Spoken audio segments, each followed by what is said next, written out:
And welcome to the Hartford Seminary. For those of you who are here for the first time, if you're not faculty or students, you're more than welcome to walk around the lobby, check out the library and see what courses we have on offer at the moment in the seminary. There are members of staff who are here today if you want to meet them as well. Some of you wanted to discuss the future master's or PhD programs that we have here, or even the chaplaincy programs as well. And it gives me great pleasure to welcome someone whose works I have read for a number of years. And when you've published more than 100 works, you're bound to come across his name in one book or the other, or in one reference or the other. And that's Professor Liyakat Takim, who is the Sharjah Chair in Global Islam at McMaster University in Hamilton, Canada. So if we can all welcome him with a round of applause.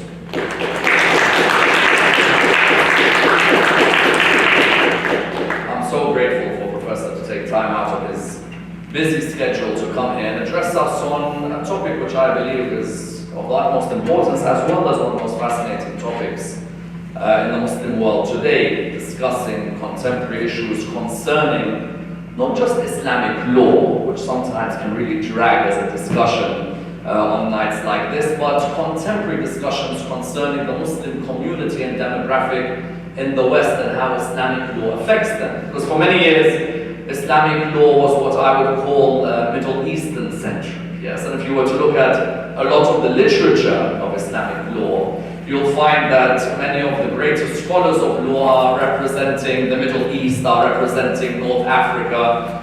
But in the last couple of 100 years, you've got this emergence of jurists in the Western world. You find emergence of jurists who have studied possibly in the Middle East but are now living in the Western world. And you also have now a reconsideration of what some of these terminologies are meant to mean today in the life of the Western Muslim. Yes, if I was just to look at an example for myself, having been brought up in London but whose parents are of an Iraqi background, the way they would look at certain jurisprudential opinions would be probably different to the way I understand these jurisprudential issues. And so it would be interesting for us to hear the perspective on some of the concerns as well as some of the interesting debates that are being undertaken within Muslim communities in the West. If you want to look at the Shia community in America, I don't think there's many people better to discuss Shi'ism in America, which is the title of this book, and I should get permission for bringing it up. Shi'ism in America is this book, and it's available on Amazon, which looks at the history of the Shia community in America and some of the issues that they face. And I think he is an expert, considering he has spoken around the world at probably more than 80 academic events, yes, something like that, as well as having taught in universities in America as well as in Canada. Taught in Denver, in Miami, as well now in McMaster, student in Qom in Iran, as well as a PhD from SOAS in London. So two prestigious institutions. And I have to add, a very, very good friend of the Honorable Professor Ayub, who's amongst us today, where today I found out that they've been friends for over 35 years. And one of the people who encouraged Professor Takim to be on this path is Professor Mahmoud Ayub. And that's why it's such an honor to have personalities like Professor Mahmoud Ayub still with us today, because many of the current scholars in Islamic law or that field are people who have either studied under him or worked with him or been inspired by him. There's a new book coming out, and he's told me he's not sure when it will come out, on ijtihad and reform by Professor Takim. And I think tonight might give us an insight onto some fascinating discussions which the community faces legally today. So please let's all welcome him with a round of applause. Thank you.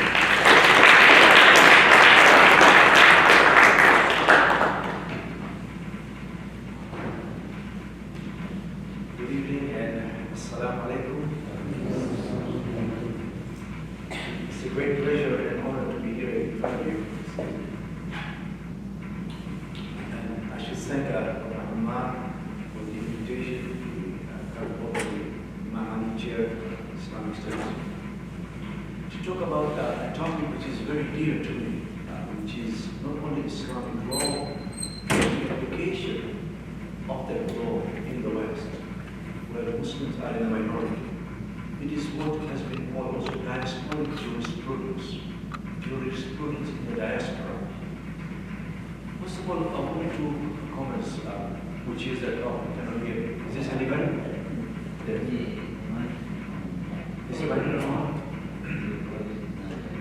Okay, so if you don't hear it, please tell me, because I can't tell you can hear me or not. Islamic law, as we know, it was based on certain historic realities as jurists understood and experienced it.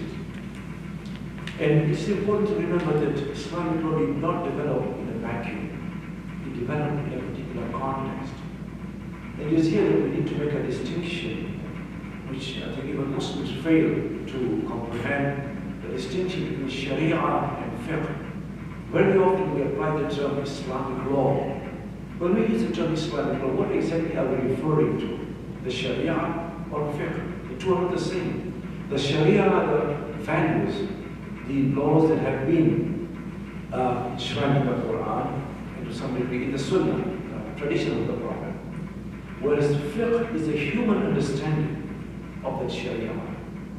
And therefore, all Muslims share the same Sharia, but they don't share the same Fiqh. There are, as we are aware, amongst the Sunnah, the Sunnis, 4 madhab. They were more earlier in Islamic history. And of course, the Shi'as have their own madhab, their own school of law, and so on. So whereas they are all Muslims accept the same Quran, the same Prophet, and the values enshrined in them, but they do not share the same laws. So we need to understand that what we are talking about, or at least what I'm talking about, is not Islamic law as much as Islamic jurisprudence, Fiqh, and the divisions therein. Because Islamic law developed through time, it differed depending on where and when a person went. In essence, then, we're talking about diasporic jurisprudence, the jurisprudence in the diaspora. And when you put the two terms together, diaspora, jurisprudence, they are almost opposite to each other. Because diaspora represents movement, fluidity, different cultures coexisting. Where the jurisprudence itself shows a notion of stability and fixity of tradition, tied to a classical text. Diaspora also means to add to supplement. It shows somehow that the law that was elucidated and articulated in the past was inadequate. It accentuates and highlights the shortcomings in the law. There is a dichotomy here, for sure, between diaspora and jurisprudence. The dichotomy being that of being faithful to one's tradition and open to another tradition at the same time, of being in the West and not being of the West. Diasporic jurisprudence is also called Fiqh al-Aqaliyya, meaning the fiqh or the jurisprudence of those living in minority. And we have to understand that the fiqh of those living in the minority, the jurisprudence of those living in the minority, is very different from those living in countries where Muslims are in the majority. Here in the minority or in the diaspora, Muslims are not only dealing with minor juristic issues, they deal with various issues like the ability of Muslims to vote, to obey the laws of the land, of serving the local army, the judiciary, of what is called the indigenization of American Islam. When we talk of indigenization of American Islam, we need to say, consider Islam as an indigenous phenomenon, not something that is coming out of the Middle East, but how Islam is developing and expressing itself in the diaspora. Many a time when I look at the literature that has come out so far from Najaf and home, within the Shia community, what is called the mustahdathat. Mustahdathat literally means the new issues which basically are kind of a responsa literature where people in the West tend to write to the Maraja, the Islamic scholars in the East, and get responsa. Many of them, most of these responsa are casuistic, ad hoc, in other words, piecemeal basis. In this situation we do this, in this situation we do that. There's no what we call a comprehensive legal treatise for Muslims living in the West. I think Dr. Mahmoud Ayubu was just discussing, and he made a very important point that when you look at all the Fiqh, which was written in the early 1900s, and some of the current literature, some of the current treatises which have been written by some of the scholars, they're almost identical. You could almost use them of plagiarism. There isn't much new. And therefore, I think that's why there is a need for this fiqh of diasporic jurisprudence. And this fiqh al-aqaliyya, as we call it, the diaspora, or the fiqh of those in minority, cannot be formulated by jurists only. We need the input of social scientists, politicians, sociologists, anthropologists, and so on. We are talking of a different legal system. In order to understand this, then we need to understand the development of Islamic law.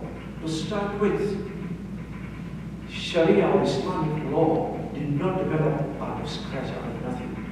There was a law before the coming of Islam. And this is what we may call the customary law in pre-Islamic Arabia. And by the way, custom and law are deeply intertwined. Custom many a time comes even before the law, the social norms that existed before the coming of Islamic law. The law does not operate in a vacuum.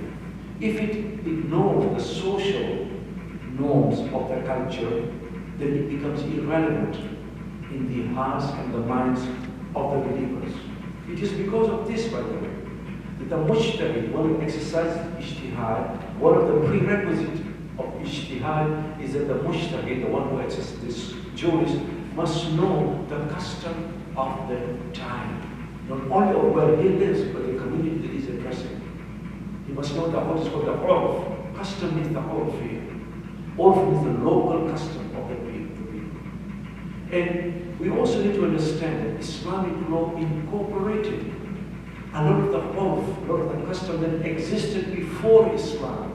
Islam did not come and say, well, this is pre-Islamic law, therefore we shall eradicate it and start with a new system. On the contrary, much of the Islamic law is actually a development, sometimes an endorsement of pre-Islamic Arabian law. So for example, the law on diya means blood money, was actually borrowed by Islam from pre-Islamic Arabia.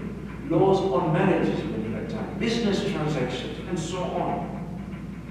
In fact, one can talk of three types of laws, pre-Islamic laws. One of what we may call the Ta'sisi. Ta'sisi laws are those laws which Islam itself established, mainly pertaining to the ibadah, the laws on worship, the communication with the human and the divine. Those are laws that Islam instituted. There are those laws which are called Islahi. Islahi are those that Islam tweaked and changed. There were certain laws that Islam felt there was a need to change them. So for example, the case of mahar, the dowry. Before the coming of Islam, the dowry was paid to the father of the bride. Islam changed it so that the dowry would be paid to the bride herself. And there are some laws, or majority of laws, which Islam endorsed. These are called Ibsa'i laws. Those that Islam endorsed. Laws on contracts, purchase and sale, discharge of debts, limited partnership, and so on. These, as I said, depend on the normal law. The Quran itself pays a lot of importance to the law of law. In fact, the word Prof is used in the Quran in one form or another, more or less than 38 times. Hence, we hear many a time in the Quran, وَحَمْرُ بِالْمَعْرُوفِ, that command that by that which is commonly known. Even when it comes to dealing with women, for example, that you either live with them by ma'ruf, that which is commonly accepted norms, or release them, the women, by urf. In other words, the urf that the Quran is using is dependent on the conditions and circumstances of the time. Because the Quran was revealed in the 7th century Arabia, and it did not fix the laws based only at that time. It used certain terms which can be changed and adapted according to the changing circumstances. In fact, many a time we find that historically Islamic law changed because of the Urf. When the Urf changes, the law has to change too. So it wasn't the case that the law changed and the Urf followed the law. In fact, it was the reverse. The custom changed, the times changed, and Islamic law changed accordingly. To give you an example, during the times of the Imams, you talk about the 7th or 8th, 9th centuries, the local custom was that the mahar, which is the dowry, was to be paid to the bride at the time of the marriage. Half of it at the time of the aqd, and the other half at the consummation.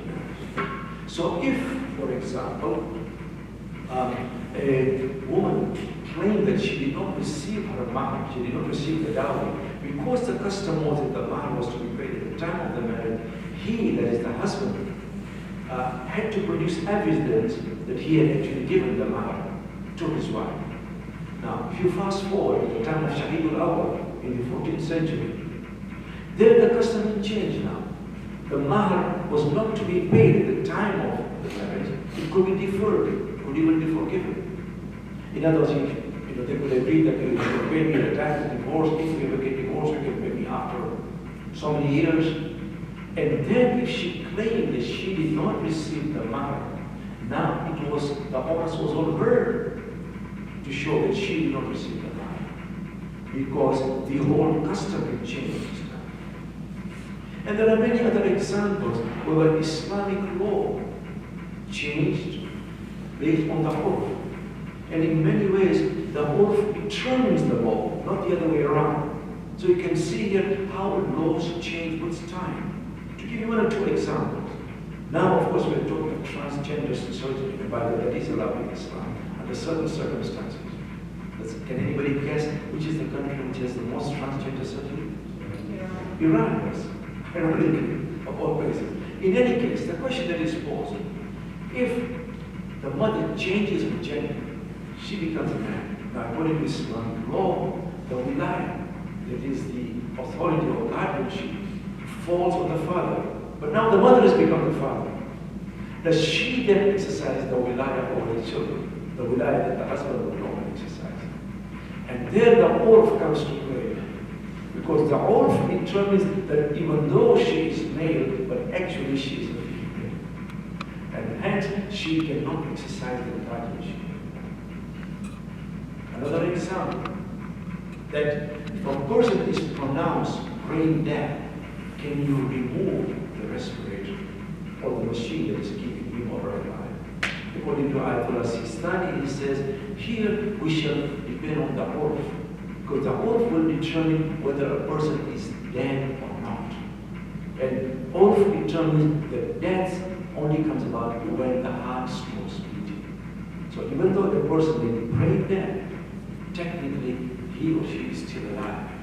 And you can see this many times because of this changes in the urf, by the way. Islamic law not only differed through time, but also at the same time between different cultures. The law differed, even in the 7th century Arabia, depending on where you went, because of the urf. So, for example, Medinan culture was very Arab in its outlook. Whereas if you went to Kufa, which was much more cosmopolitan, and where Abu Hanifa was, of course, the main jurist there, we find that the law differed. So to give you an example, and this shows very clearly the role of the urf in determining the law. And what I'm going to argue is that because we are living under a different urf in America, we can actually, I hesitate to use the word create, but essentially adapt or reform the law so as to accord with the urf right here in America. If our jurists did so in 8th century, there is no reason why we cannot do it, provided it does not violate the basic moral, ethical vision of the Quran and the Sunnah. So, for example, if you were a young girl living in 7th century Arabia or 8th century, and you happen to live in Medina, and you meet a cool dude who you want to marry, the question arises: does that young girl need the permission of the guardian, which normally is only the father, to get married? But the answer depends on where you are. If you're in Medina following the laws of Malik ibn Anas, yes you do. But the same girl, if she was to go and be the same dude in Kufa, where Abu Hanifa was exercising his ra'i, his own analogy, his own opinions, the answer is very different. It is better to get the permission of the guardian, but it's not required. So she could marry whoever she chooses, even without the permission of the guardian. Interestingly, the differences and the chaos sometimes that these laws, these different customs can create in Islamic law can be seen in the following case. That, as I explained, a young girl cannot get married in Medina unless she gets the permission of her guardian. Now we have a case here of a woman who is say 40 years old, who is totally independent, she's capable of making her own decision, but yet her guardian would be her father normally, or her uncle, etc., if he is no longer present. The father can actually perform her wedding, her marriage, without even her consent. Even though she is independent, she is able to make her own decisions independently, etc. But if she was, excuse the language, not a virgin, then she does not require the permission of the guardian. In other words, the permission of the guardian depended on her virginity, not on her mental capacity or her ability to manage her affairs. So, as I said, guardianship connected to the virginity, then her intellectual status. In many ways, we find that the guardianship of women was inserted, the clause of the guardianship of women was inserted with that of minors and the insane. And regardless of how mature or competent a woman was. That is why I say that the inherited fiqh, the fiqh, the jurisprudence that we have inherited as Muslims, is not an adequate reference for the new laws that are needed, especially in the diaspora. I will go even further and say that the traditional Islamic jurisprudence, traditional fiqh, is impossible to apply in the modern concept of nation states. Why do I say that? Because the modern nation states require, in fact, they insist on the dignity and equality of all human beings. And this concept of the dignity and equality of all human beings are missing in the traditional classical Islamic text. To give you an example, the present juridical laws say that you must preserve the life of a Muslim, but you do not have to preserve the life of a non-Muslim. That's problematic for me, and I think for most of us here. And it's online, and there's nothing secret about it. You look online, it's a Muslim who's done, you must, it's wajib on you to preserve the life of a Muslim. But if it's not Muslim, so if a person is dying, what am I supposed to do? We're going to ask him, are you a Muslim or not? What is the question of Islam being a religion of all humanity? And other words state that if a woman is unsatisfied sexually with her marriage, she has to put up with her husband if he refuses to divorce her and hope for a better future. Inshallah, he'll get better sexually at some point. And of course, he can divorce her at will. What is happening is that the universal ethical claims are downplayed in favor of male dominance in patriarchal tribal culture. We, I'm talking about the Muslim community here, as Muslims must deconstruct the discriminatory religious discourse in the light of the Quranic insistence of justice and equity. I think that's what we have forgotten. We have paid more important significance to traditional law of 7th century Arabia than the Quran itself. Let us remember that the revelation is from God for Muslims at least. But the socio-political context of the revelation is culturally specific. In other words, the Quran was revealed, and this is some of the laws, to a particular context. And then as the context changes, not the values, but the laws can and sometimes must change. I think we need to distinguish between the Sharia and the Fiqh, between the values of the Quran and the rulings of the Quran. Unfortunately, I find that Muslims use past rulings rather than the God-given reasoning to deal with human relationships now. We tend to treat culturally specific laws as immutable and universal. And therefore our valuation of women are bound to the cultures of 7th century Arabia.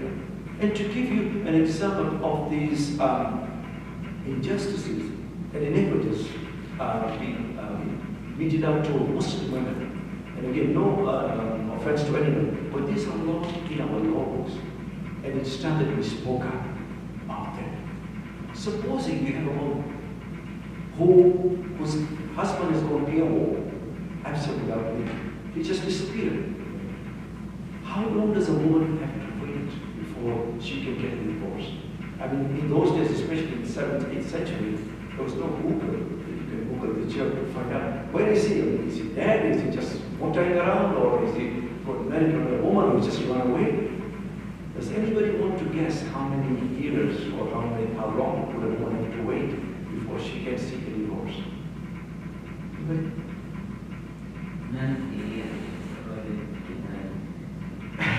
Yeah, doctor, it's quite close. Actually, according to Shafi'i law, she has to wait 120 years. And then she can seek a divorce. I don't know about you, I've not even seen a woman for 20 years. They don't want to, waiting or looking for her husband at the age of 120.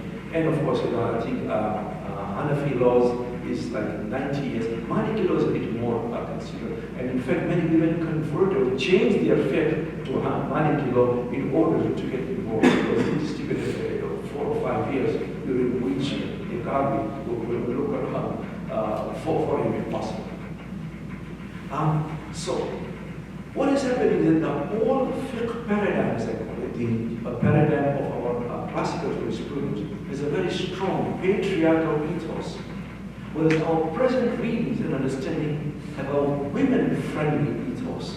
So we have two different paradigms here. The Quran itself does not restrict guardianship to man. Again, I say the Quran does not restrict guardianship to men only.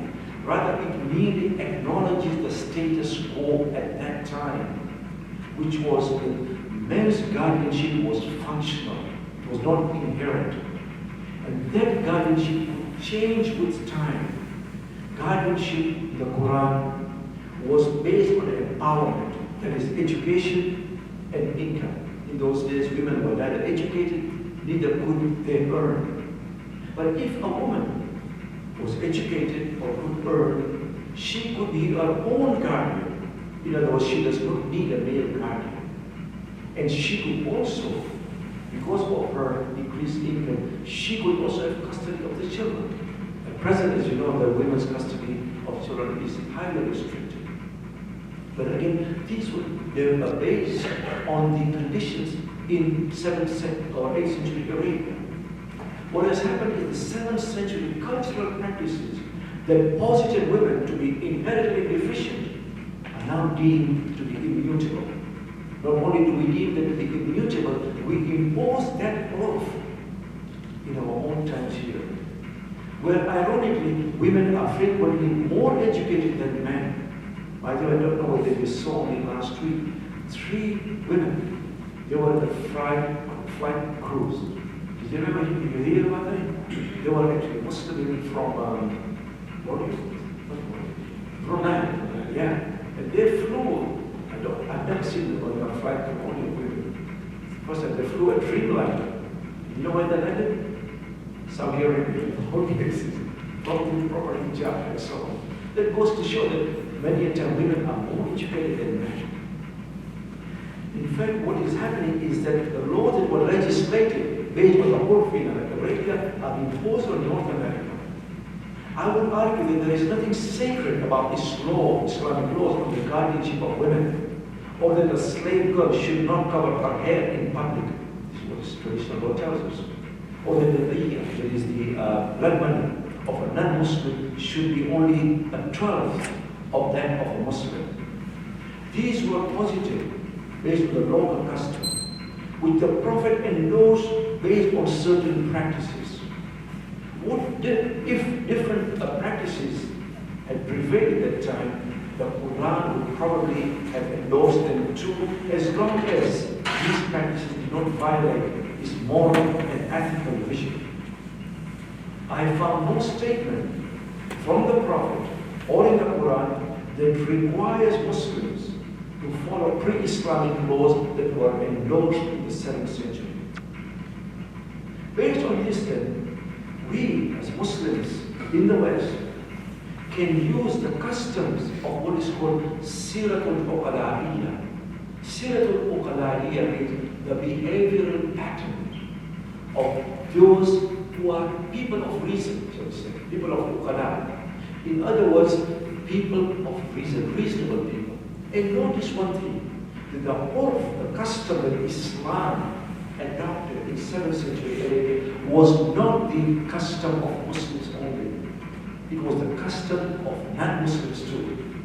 In other words, the customs of people of reason that Islam ignores. If Muslims were allowed to adopt the customs of non-Muslims in 7th century Arabia, why can't they do it now as long as it does not violate the ethical framework of the Quran? And in fact, one of the components in the making of Islamic law is the seerah, or the pattern of behavior of reasonable people. If reasonable people deem a certain pattern of behavior is okay, then because God is, according to Islamic legal theory, school of Fiqh, God is seen as a Ra'isul Uqala, as he is called. He is the head of reasonable people because he is the one who implanted the reason into human beings. So why would God go against his own reason, so to speak?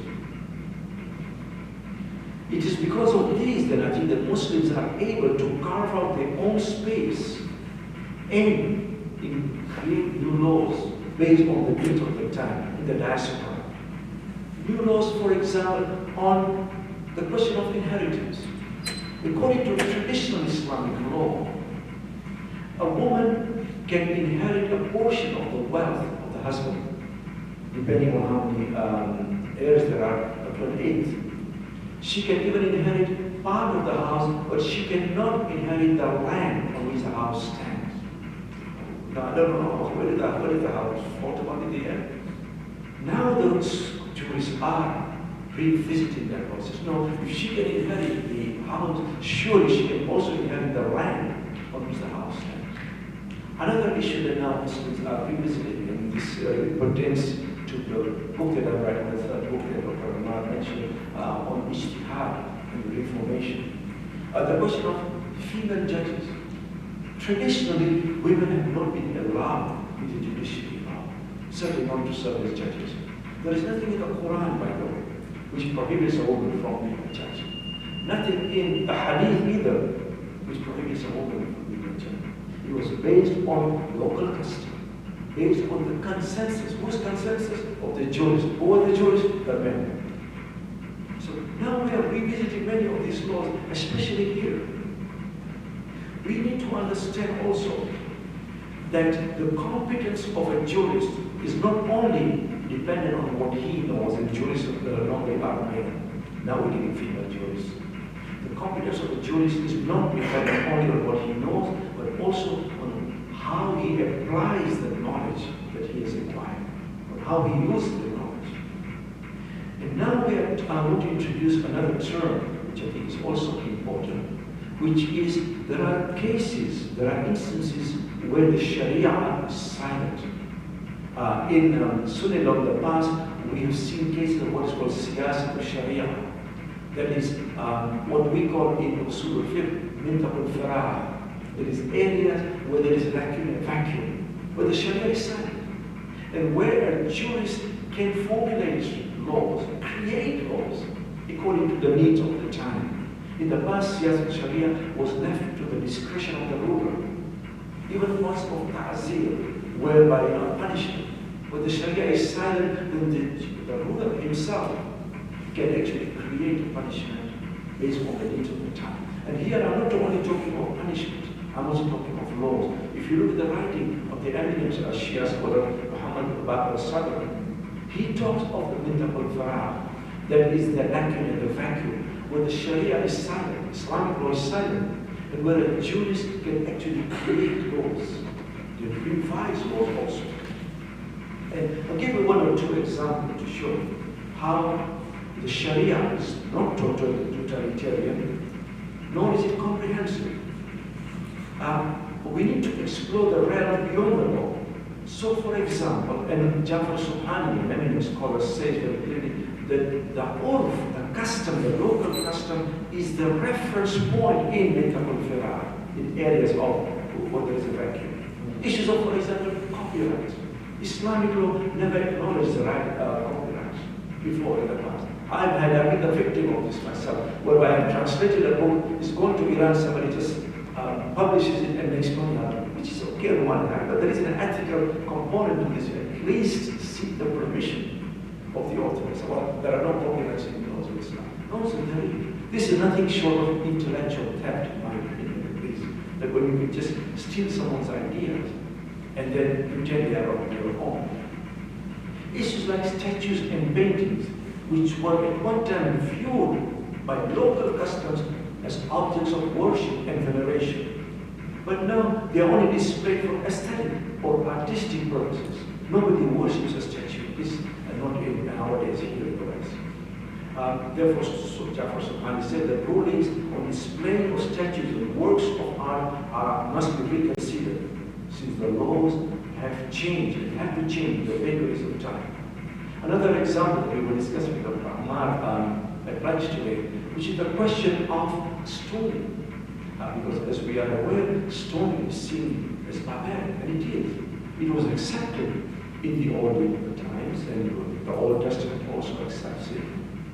But when we see somebody being stoned or flogged, what happens? We create, or a very negative image is created in our minds.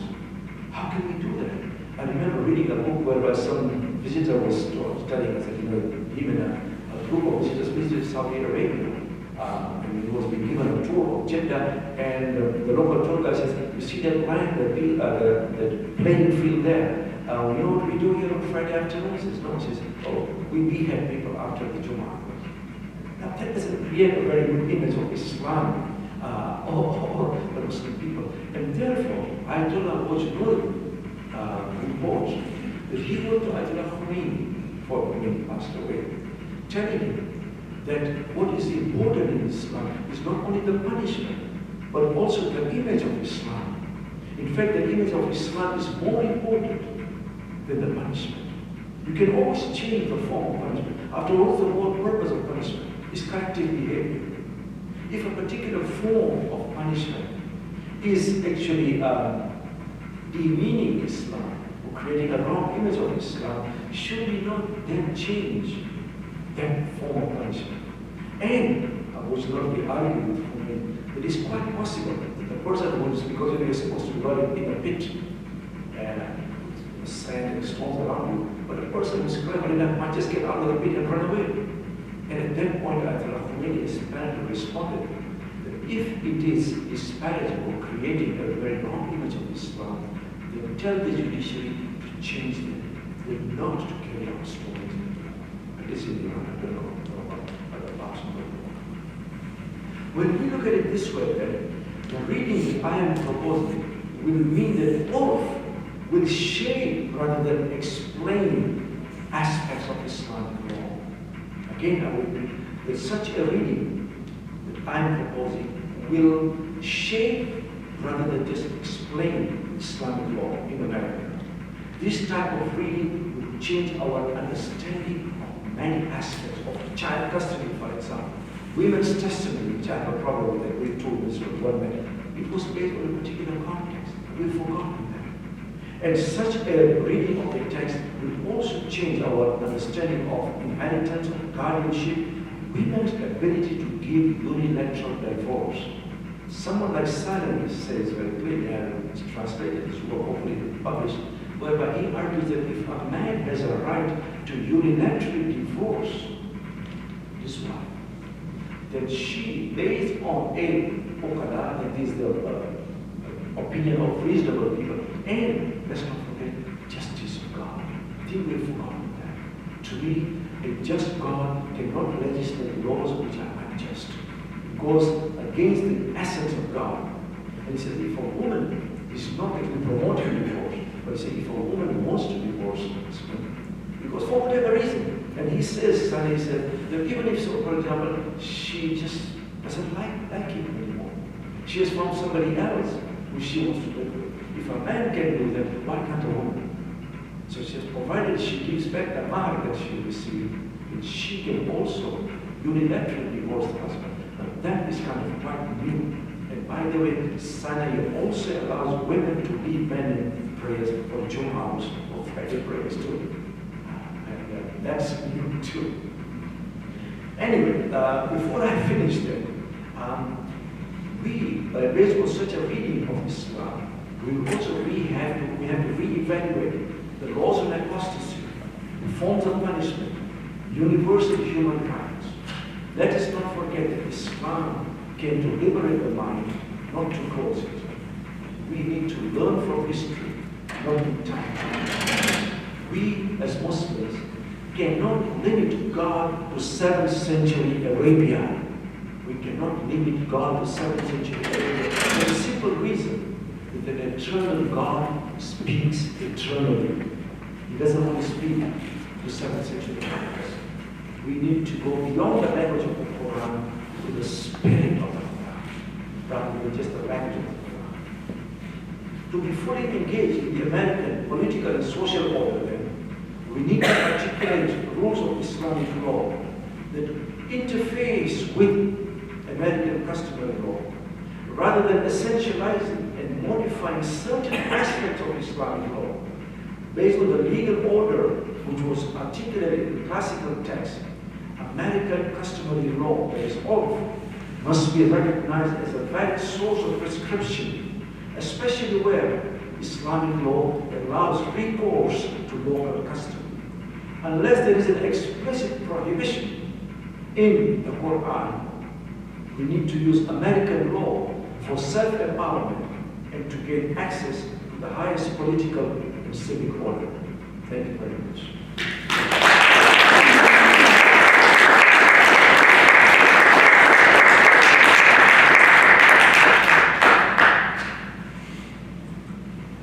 Thank you so much, Professor Takim, for that thought-provoking discussion, which I'm sure you'll all agree has made us reflect on a few issues.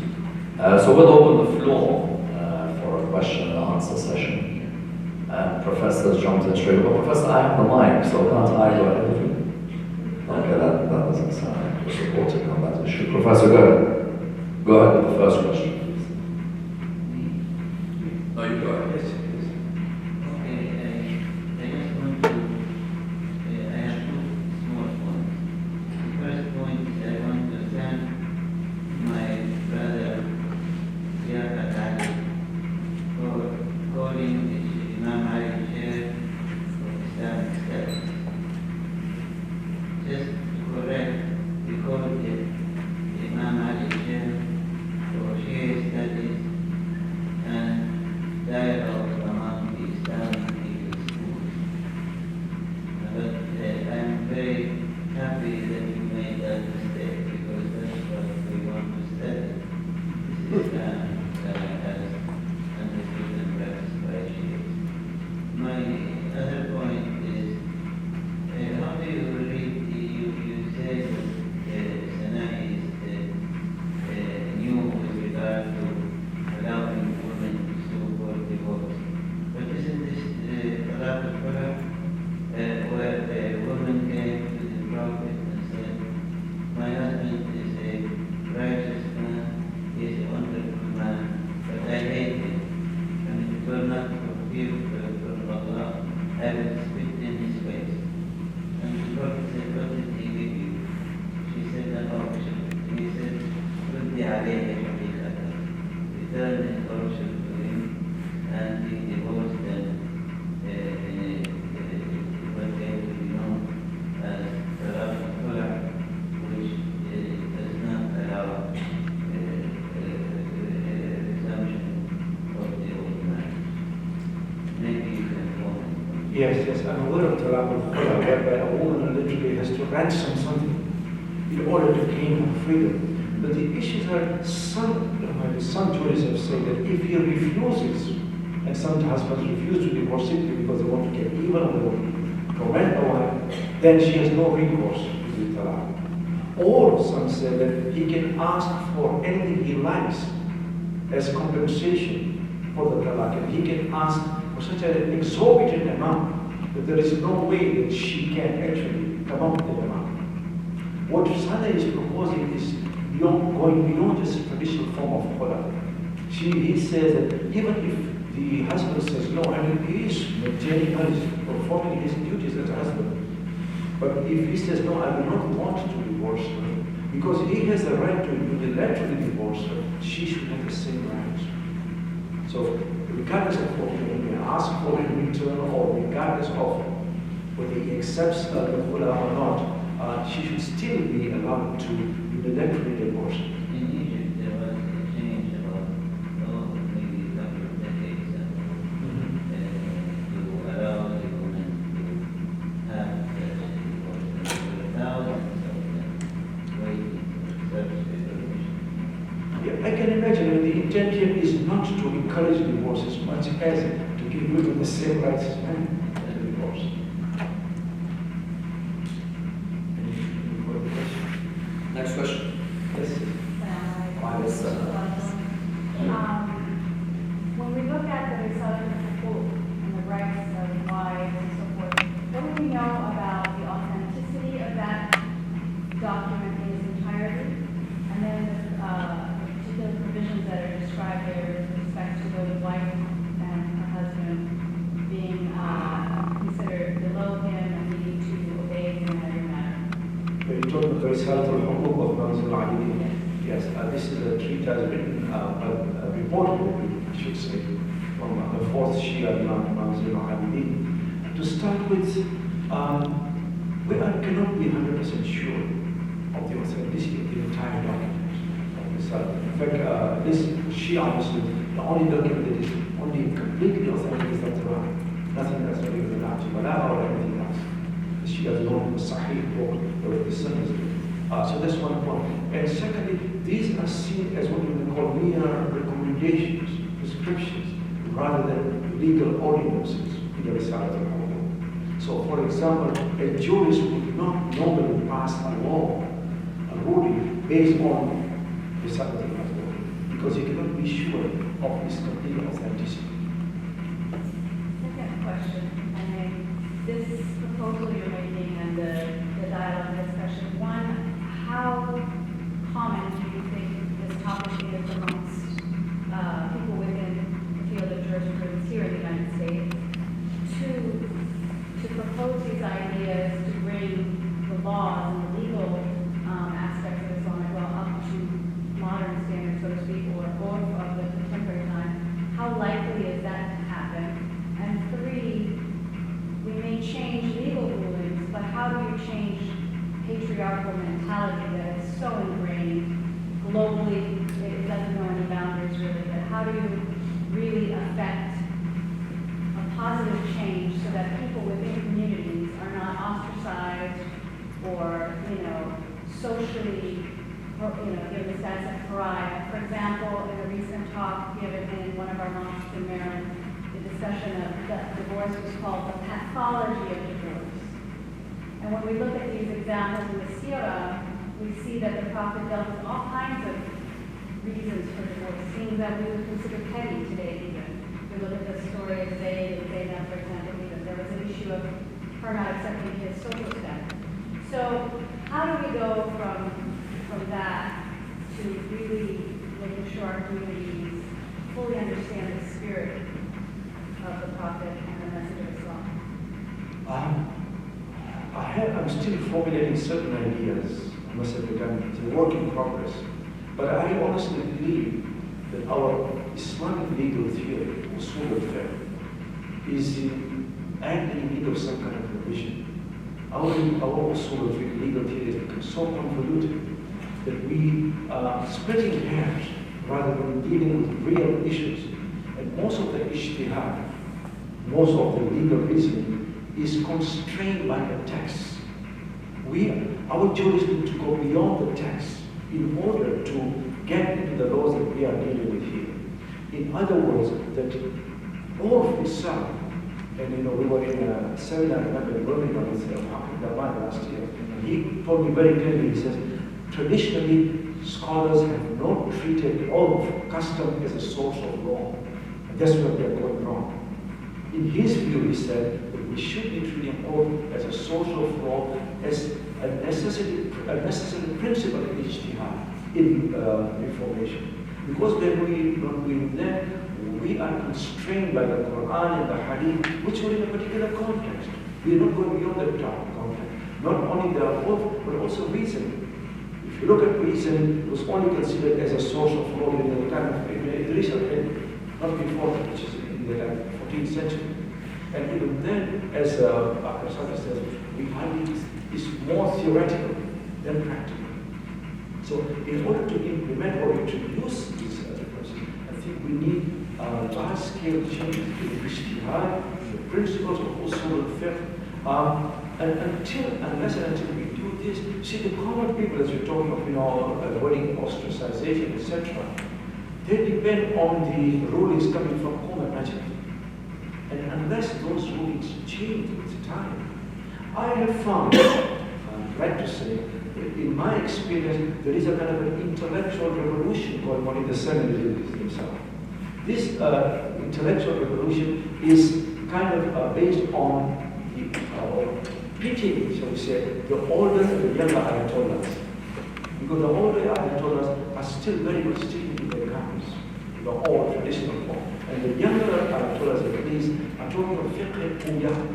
Fiqh al-puya means the dynamic fiqh, rather than fiqh al-sunnati, which is the kind of traditional fiqh. And it is my hope that with time, we'll get some of these laws being accepted, then and only then we'll get new diasporic jurisprudence. Because the issue here is, I think we have to understand fundamentally, there is a distinction, a big difference between Sunni and Shi'i legal systems, the way that we base our leadership. Sunnis can have their own, for example, fiqh council in which they do, where the local scholars can implement, can think, and rethink the law. But Shia scholars cannot do that because of the marja'iyya, because of taqlid. Anything new that you want to implement, you have to ask Ayatollah Sistani or Khamenei and so on. So Shias cannot just bring up any laws in the mind. And as long as there are no changes up there in Najaf and Qom, it's very difficult to visit changes here. People like me always branded as, West toxicated, American Islam and so on. So we need a fundamental change in my opinion. Professor, just a question. Some of the scholars you referred to, such as Sinai and others of the line, they tend to get or tend to be under house arrest when they start positing such opinions. And really they're ostracized. Fatlama before them, I think, as well. The moment they try and give legal verdicts, which are a bit out of the box, you never hear from them again. So is this really the sign of a change if a person like Sinai is giving such verdicts, when we see the likes of him always being placed in a corner and the more traditional scholarship getting most of the headlines? That's the first question. The second question is, where does the reform end? As in, if we're now opening the door for reform on issues of, let's say, inheritance, for example, or how much nafaqah you're going to look after, and so on. When's it going to end? Because someone may argue as well that there are certain customs, such as the wearing of the scarf, in 7th century context, and why does it need to be applied today? Do what others did, where they may have the wearing of the scarf or the veil in their religions, but then decided that was only for a certain spectrum of the religion. So, what is your opinion on that area as well? As far as the first question, I think a lot of this ostracization, was based either on political issues, because Sani apparently is seen as somebody who holds the voting regime, and quite a few of them in Umayyad that ulama who either in a higher under house arrest or even sometimes in prison because of them opposing the voting regime. You don't need to get in there. But a lot of it is because of some of it is simply because they challenge the traditional axiom by Rabbi, where people have even down to this level of ijtihad and so on. So there's always going to be the case. I mean, Martin Luther wasn't exactly accepted in Poland when he started his Reformation. As far as the second, I think we need to establish certain ground rules on Reformation. Yes, they cannot violate certain norms or so we say, ethical axioms as elucidated by the Quran. But rules can and must change with time. As far as hijab is concerned, for example, it's not only a question of wearing a scarf or a long, there is a certain principle behind it, which is that of morality or preserving decency or moral value. And even there, as we know, there are issues being raised whether hijab was seen purely on moral terms or on social terms. Because slave girls, a slave girl doesn't even have to wear a hijab when she's praying. You start wondering, what do you have this question of morality, sexuality? Why doesn't she have to wear hijab in the street? Because to show her inferior social status. Because she will not require, sometimes not even allowed to wear a hijab. What I'm arguing for that, yes, there are certain boundaries that we need to establish in terms of ethics and morality. We can even argue that we need the Ayatollahs here in North America rather than there. Because simply the Ayatollahs there are not aware of the dependent agents who give them only partial information. But honestly, I do see that this diasporic jurisprudence gaining a foothold in the West. And many of those are being revisited, they will be revisited. It will be a challenge for the Marjaheen. But as I said, I'm more hopeful of the next generation of ulama, of the Maraji, who are coming out. People like Mujnodi, for example, is one classical case. Sana'i is quite old, and there was one or two others that I remember. Jannat himself is also quite old now. But there are one or two others who are coming out. I think I have more. Kadibar is another one who is not an Ayatollah, but at least he is a scholar. With regard to this idea of logical people can modify the law according to the custom, according to order, what is the criteria of making that decision that someone is logical first, that can do that, and at the same time the communication, international communication is so fast and so easy that the logical people can give the same information to our Maraja family, and they make again the same decision on the basis of the same way how they used to do in the past.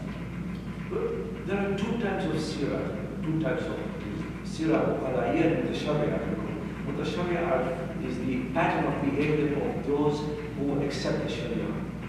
But here we're talking about the pattern of behavior of reasonable people. And that is not the only criteria. It also has to be, it also has to conform with the local order. It also has to conform with reason, with justice, and so on, before legislating a law. The issue is, when you talk of the sirah or al-ayyan, the ulama, they will balance that with what is in the text. And the text will normally trump over sirah or al-ayyan in most cases. Hence, we find that sirah itself has had a very limited role in legal making, in the making of laws. But still, there should be a system that someone who is claimed biological, that person should have some qualification to be approved by maybe another group or maybe more logical to be able to modify the law. Or the same person report that on to the respected Marshal, so he can make that kind of fact. Yes, there has to be some laws and limits, I understand that. But let's not forget that these are also based on a certain prescription from imams too. So for example, the issue of accepting khabar al-wahid, as it's called, singular tradition, is because logical people, reasonable people accept traditions which are coming from a singular person. Based on that, and I think Dr. Mahmoud will check. No, I just want to say that what we call binaya of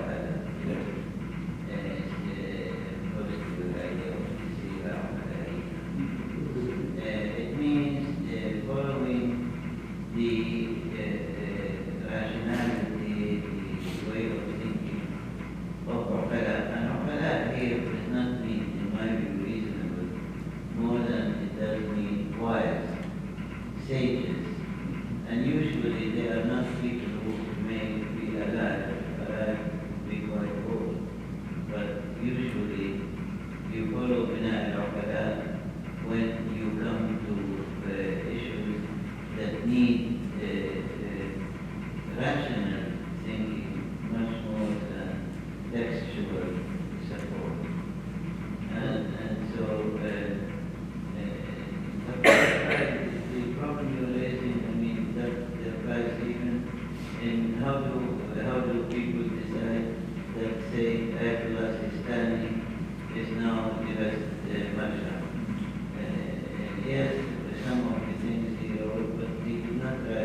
But we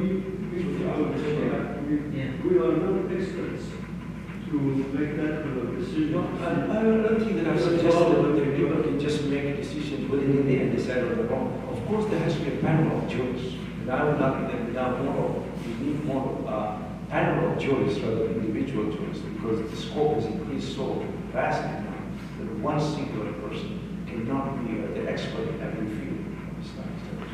Yes, but what we are talking about is general behavior as a source of law with the question of law, with the question of God's justice and rationality in conjunction with the texts themselves. This is what we are going beyond the text. This is what I mean by saying our ijtihad has been strictly circumscribed by the text. How much time do we have? You're the boss. Yes, you had a question. And then I'll come to you. How would you recommend addressing the law of blasphemy? How much? How do I? Yeah, because to start with, the law of blasphemy also falls under, in many cases, the law of apostasy, or the two are different. The Quran talks of apostasy, but it does not mention any earthly punishment from the United States, because belief in God is a strictly personal issue. My reading of the classical jurists suggests that the laws of apostasy, based on the hadith, were instituted because it was tantamount to treason or creating anarchy in society. Not because it was a case of a person just disbelieving in God. Because that's what the Quran very clearly states, there is no compulsion in religion. And therefore, these laws of apostasy were context-based, and they were connected with the moral and social fabric of that particular society. Fast forward to today, even if I live in a Muslim country and I decide I don't want to believe in God, nobody has a right to kill me for that. And the same goes with the laws of blasphemy. Although it should not create anarchy or weaken the social and moral fabric of the society. That is the issue. Considering the order of the Muslims today, and what was interesting about what you said is your attack for reform includes the Quran. There are a lot of people that try to call for reform, they usually exclude the Quran. And the Muslims today, one of the main reasons for their fight is in the Quran, where they have, this is a universal book, this book is for all time, and stuff like that. And the reason why probably ISIS and other terror groups have their strong point is they're straight out of the text of the Quran. How can we reform? Because the idea of looking at the Quran as a 7th century book and just have to look at the framework, I see that very, very hard for Muslims to grasp and accept very easily. So how much can we reform if we could keep the Quran as literal as we read it today? How much can we reform if we keep it? How much can we reform if we keep the Quran as a text and we read it as literal as we do today? Yeah, I think there are issues here when we distinguish between the spirit or the general tenor of the Quran, the worldview of the Quran on the one hand, the values of the Quran, and the laws, rulings. Because even though for Muslims the Quran is a divine document revealed by God, it is still revealed to a particular group, a particular community.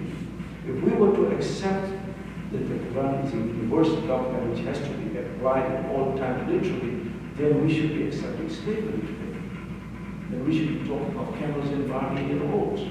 We don't do that because we recognize that times have changed. And therefore I think that Rahman, as we are aware, makes this point that we need a kind of double movement, that we go back in time, discern the spirit governing the principles, or the principles governing the laws of the Quran, and apply those principles, the spirit, rather than applying the laws literally today. And that has been accepted, I think, commonly by a lot of scholars, at least, on the need for reformation of the laws. I mean, the whole issue of testimony of will, as you are aware, the Quran has only one verse in chapter 2, verse 262, where it talks of business transaction. You can say that one forgets, the other one will remind them. And yet the jurists took that as a universal law to be applied at all times, in all cases. So much so that sometimes if your wife tells you she loves you, you have to ask her to bring another woman to certify that what she's saying is correct. It becomes ridiculous. Do we apply the law literally today? Of course not. And yet, if you look at our books, they still do. Our books are still talking of slavery, fair books, in today's world. Excuse me. Yes? What's the difference between slavery and homosexuality? Sorry, I didn't quite hear. What's the difference between homosexuality and slavery? If you are denying slavery because it is not acceptable today, so in another side, we should accept homosexuality because it is acceptable today. No, I think that homosexuality is a different issue completely. It's based on moral grounds, it's based on ethical grounds. It is completely prohibited, at least from the reading of many in the Quran. But there are those who are now of the opinion, it is a very minority view, that homosexuality was condemned in the Quran only because it became a social public act rather than individual. If you read his Scott's, get the name from his last name, he argues that homosexuality. But as you are aware, homosexuality is not a new issue in Islam. It's been there from day one, and it's always been kept swept under the carpet. So it's always been tolerated, but it's there. Whether what we should be saying about it today is a different issue. Especially living in the West, of course, Muslims say, okay, what's sexual orientation is a important issue. Theologically, it's still problematic for Muslims. First of all, when you're looking at Shi'ism today, you see it as becoming a purely legal school. What school? A legal school. And is this what the Prophet Muhammad envisages with his religion? To be so legal-centered? If you look at the seminaries, they're very focused on law, and there's hardly a focus on ethics, hardly a focus on history, and maybe that focus on law has made the religious discussion extremely stale. Is there a danger we're heading in that direction? Well, we're not going in that direction. We already are in that direction. We are deeply entrenched in the legalism of Islam. And I think because of the Sunni school is not only for the Shiites. I've studied in the Hausa, and all we study is law and Islamic law, very Fiqh and Usul Fiqh. There is hardly any classes in the Quran. There are only one on Thursday, holiday, or on ethics, or even on history, for example, or the tafsir of the Quran. So that is to change humanity. I think what we are creating is, just basically jurists who are law-centered and who have to memorize what certain scholars say in what century regarding a particular point in law and how he argued against it. And even if you attend the Bahth al-Khalid, it's all law-centered. This jurist said this, and based on this, and now I'm saying this. He said, I said, and so on. Certainly Islamic studies has to go way beyond that. It has become too law-centered, and consequently, I think that we have lost the notion of how to live as a Muslim, an ethical Muslim, a proper Muslim, especially in the West. When we, I'm sorry to bring this up, but I feel totally outraged by it when I read in the scholarly works that you can marry, talk about now, you can marry an infant who is breastfeeding and treat the little girl as your wife and even bring her private parts. It's there. And it's deeply worrying, isn't it? When you see that. That's what I'm saying, to say that your Islamic law is in dire straits, that we do need to go beyond the strict, minute application of law. I just returned from a visit to Iran and talking with some of the youth there who are anti-religious.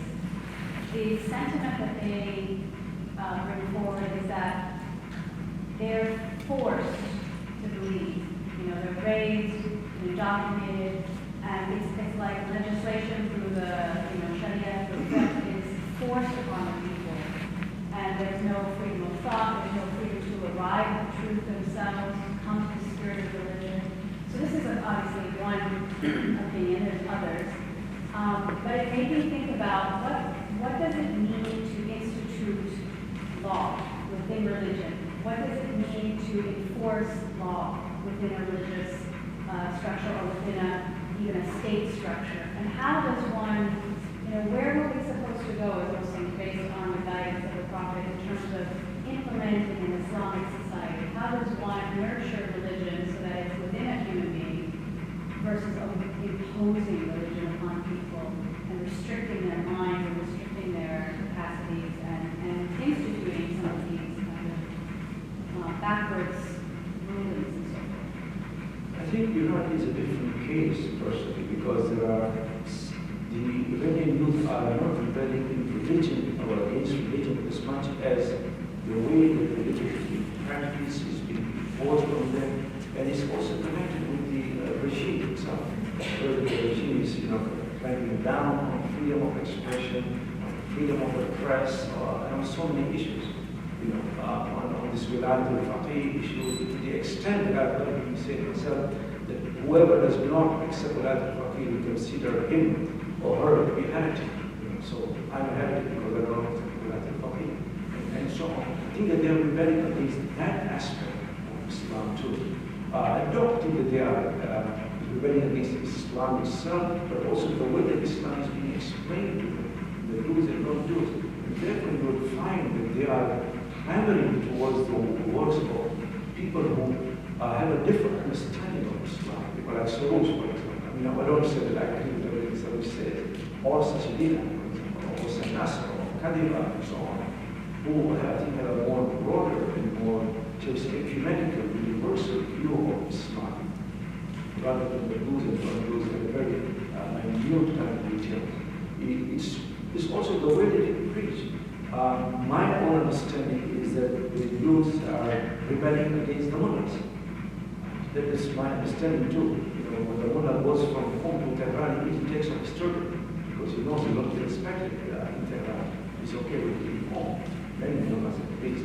And therefore, I think that those are some of the issues that they want to address. And I talked to Mr. Sazadina, and he told me regularly that, because you speak, there's so many youths coming there. He feels that he can relate to them and they can relate to him more. This is reminded of Allah. I think that this ethical framework, the way that you speak to them, the way you confidence, and the way that you explain the worldview of Islam makes a big difference to how they receive Islam itself. Are you ready? Yeah. Thank you very much for being very receptive.